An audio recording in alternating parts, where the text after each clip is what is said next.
Good evening, everyone. Now, I am a pastor, but you don't have to worry about that because typically if you don't put something in front of me or give me a microphone, I won't talk that long, right? So you're safe tonight about that. But I want to talk about something that, that's really been dear to my heart. I remember being someplace and someone calling me a city leader. Right, and I just started, and afterwards, the guy sat down and I was talking with him, and I was just explaining some things that I do, and he says, "You're not a city leader, you're a social leader." And so I didn't know what that meant. I didn't know even if that even existed. And so, like anything else, when you hear something new, you go to the one thing that knows everything, and that's Google, right? Like Google knows everything. So I just Googled some stuff and start reading some white papers on it. And then so I didn't really like anything that I landed on necessarily, like the full package. And so I just started thinking about this thing, though, about leadership, because I love leadership, because I believe that if you have breath in your body, you are leading something, even if it's just yourself. So I try to teach my oldest son, who is now 28, when he was leaving, coming up of age, he was probably about 17 or so. And so I started having a conversation with him about being a grown man in another grown man's house, right? So like I have rules, although you want to break those rules because you want to be the man of your own house. But let us learn how to operate together, right? And then you will come out of this house very successfully, like still with breath in your body. I won't have to kill you, and I won't be in jail. So it's a win-win, right? But really early on, I started teaching them a thing that I do when I'm doing personal coaching is what I call personal leadership, right? So how do you lead yourself so that others will pay attention to you? And so that's pretty much what I've been doing over the years of my life, is just figuring out how to lead me so that others will pay attention. So that's it. So basically, what I call social leadership is taking leadership, what I know what most will say is having influence. So if you have influence, you're a leader. So if you're influencing someone, leadership is not a title, it's not a position, it's influence. So you can be like the number 3 guy in your company or lady in your company, and if you have the influence of the number 1 guy, guess who's leading that company, right? You can change a lot of things with influence. But I figured out that influence comes with responsibility.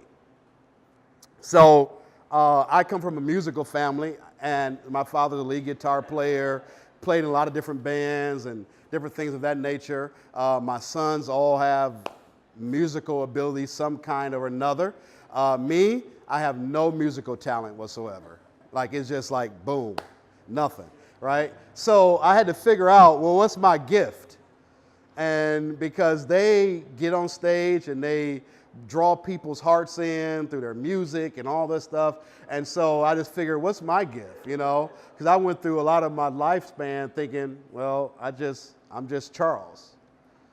Well, after a while, people started paying attention to Charles, and I just figured out, well, there's something unique about this. And then I just figured out, okay, I have influence. So now how can I use my influence and use responsibility to change something?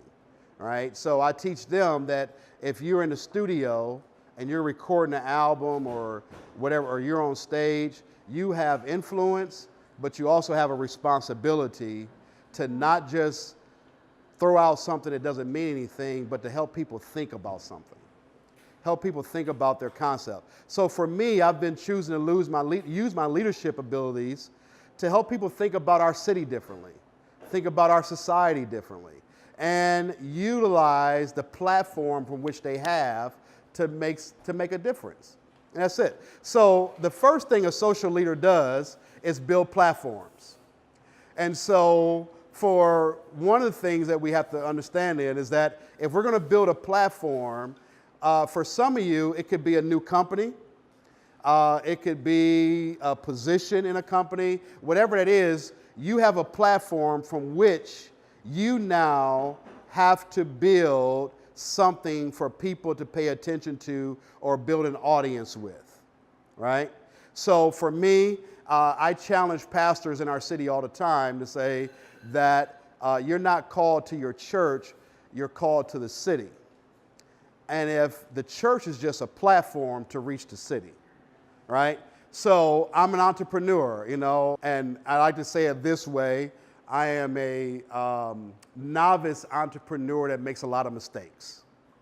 So, you know, I start a business, I make a lot of mistakes, and then I start another business and make fewer mistakes. And so hopefully by the time I die and I'm on my 15th thousandth business, I can, you know, figure it out by then. I don't know.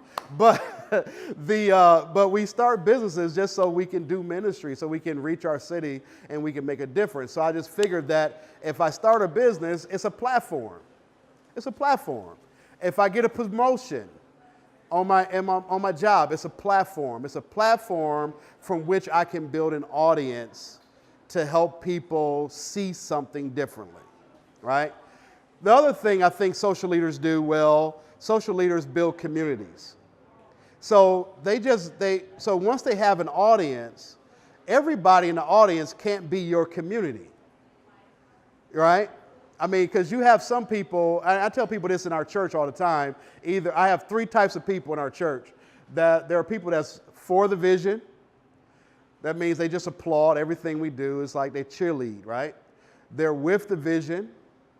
They understand it, and as long as it's benefiting them, they'll go along with it. And then there's people who said, your vision has become my vision. Those are the individuals that I pay the closest attention to because that's my community. Those are the people who, regardless if you fail or succeed, they are going to be with you. They're going to support you. They're going to, write you a check. They're going to invest into you. They're going to give you their time. And it's not about if they benefit from it or not. They just love the fact that you have taken them from one place and showing them something different, showing them a better thing. And so, which is, for me, the next thing that I think social leaders do well is build vision, right? Because there is a scripture that I love that says, without a vision, the people perish. I think that we're in a society that's having civil unrest because there's no clear vision. It used to be a place and time where we knew what our country represented. If you had a Democrat in office, at least you knew that, hey, we're going to be focused on social stuff for a while, right? It's going to be socialism. It's going to be programs. It's going to be something. If we have a Republican office, we know we're going to hear a lot of moral things, and somebody's going to paint a moral compass for us, and we're going to focus on some things. Now, we just hope and pray and just wonder, where are we going and what are we doing? And we're in a point in time now where you have one group against another group, and it's all these divisions. And I feel that people profit off of division. People profit off of rivalries. I mean, you think about it, sports teams, right? Any sports fans? A little few, about 3, right? I'm not that big of a sports fan either, but I do know that one of our biggest rivalries in this area is Ohio State and Michigan, right? Now, I'm not a sports fan. I don't know who plays on any team, but the fact that I live in Toledo, I can side with Ohio State. And then when I get around my Michigan supporters, right, and I just mess with them. I just talk about how bad we're going to beat them and how bad, how much they had to spend on a coach in order to just win 3 games, all that stuff, right?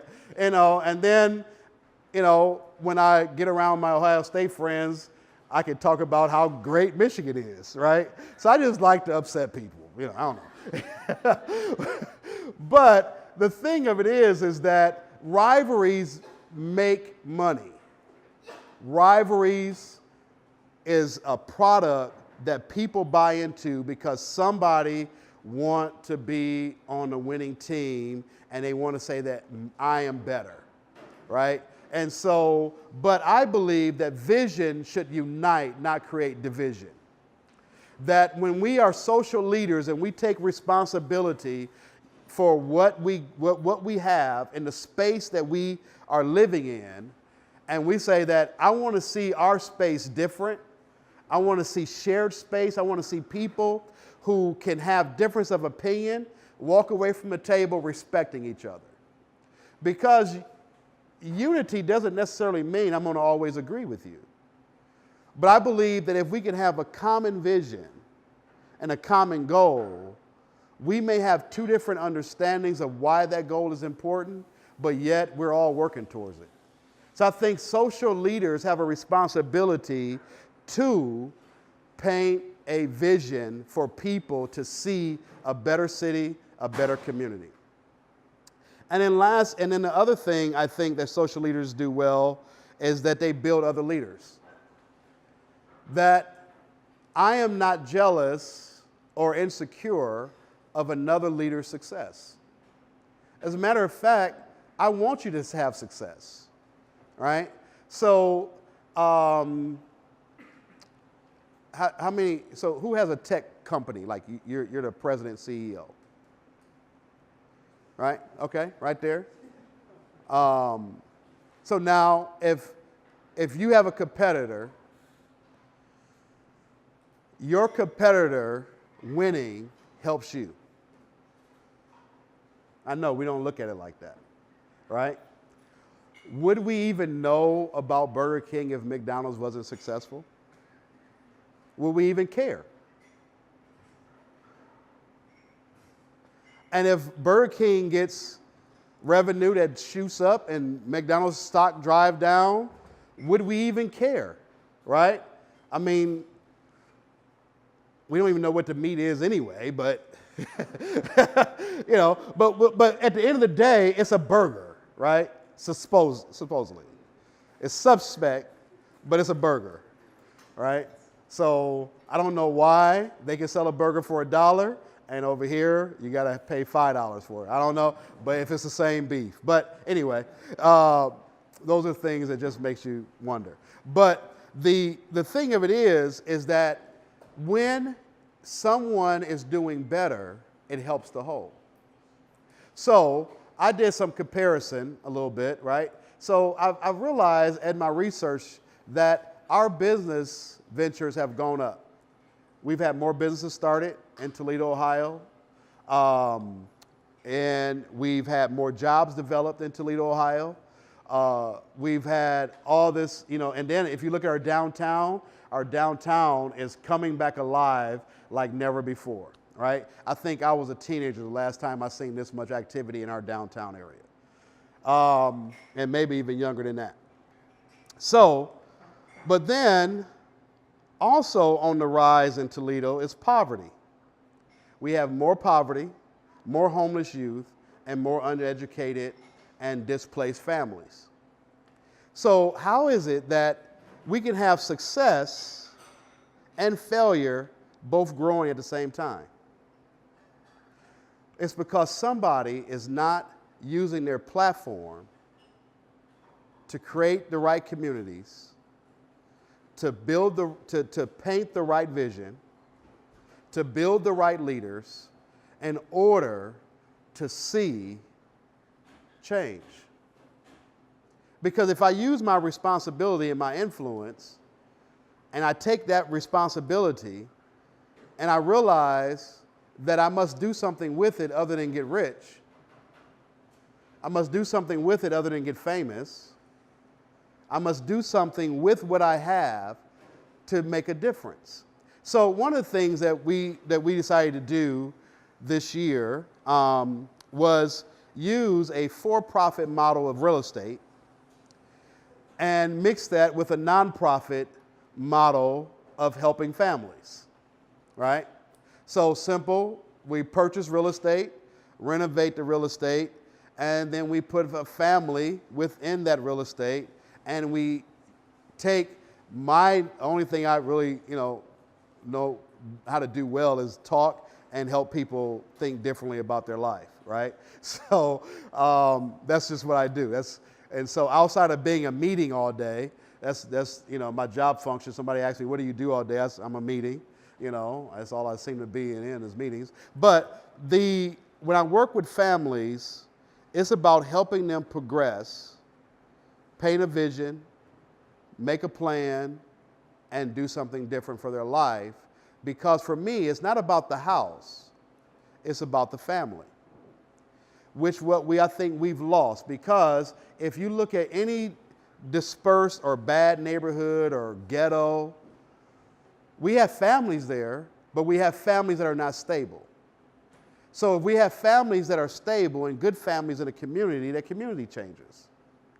So I decided to use what we have been given to create a space in South Toledo by which we can then develop housing for families, but really I'm developing families for housing. So the flip side of that is, because for 10 years, I spent my career in helping homeless people, right? That was my thing. Senior vice president at Cherry Street for 10 years. And I felt at sometimes helpless. I know you guys had Dan Rogers here like last week, which I bet was a lot of fun, because he loves chaos. He loves things that don't work well, and he helps them see them work well. That's his gift, right? He can walk in a room of chaos and straighten it out.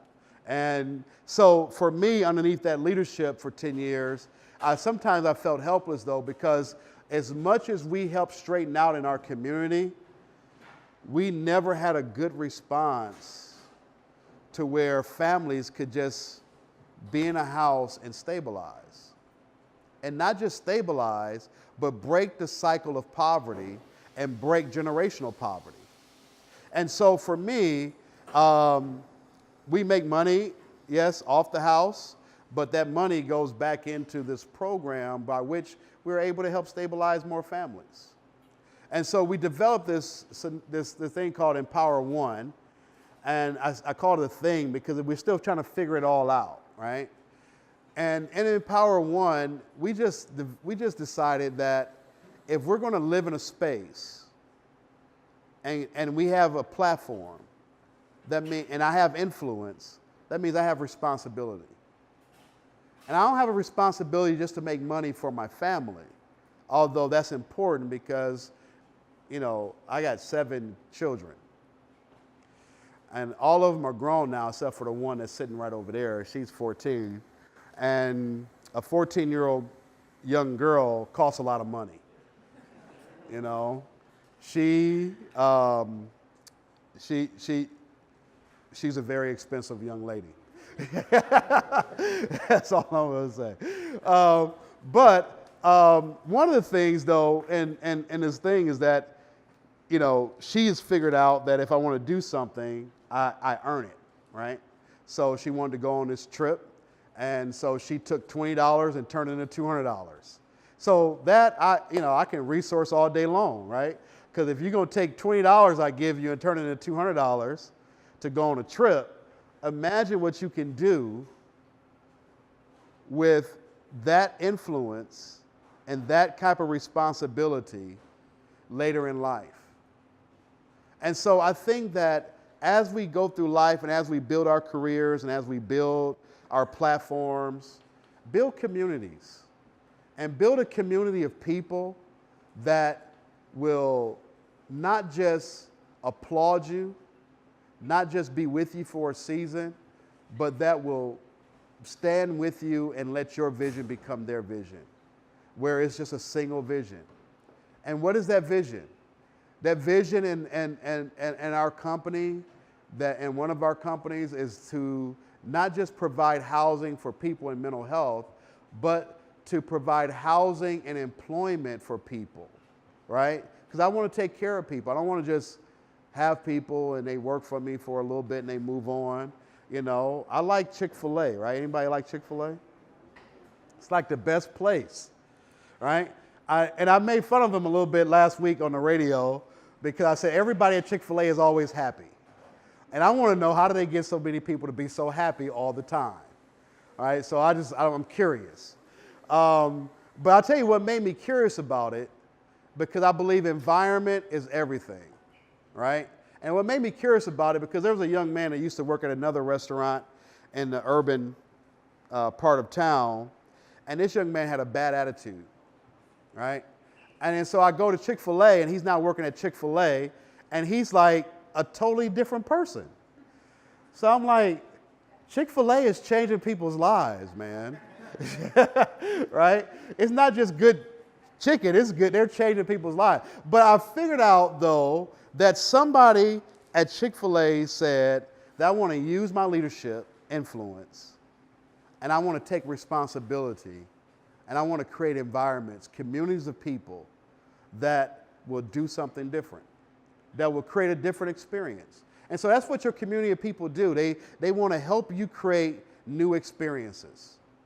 They want to help you take your product to another level so you can create better experiences.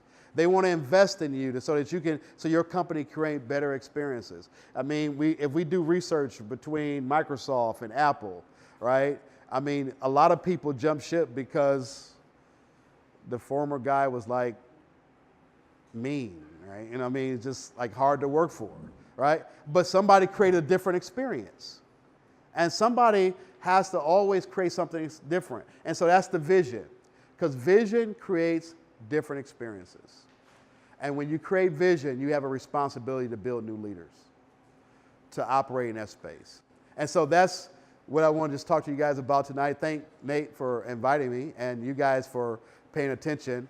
All right. Thank you.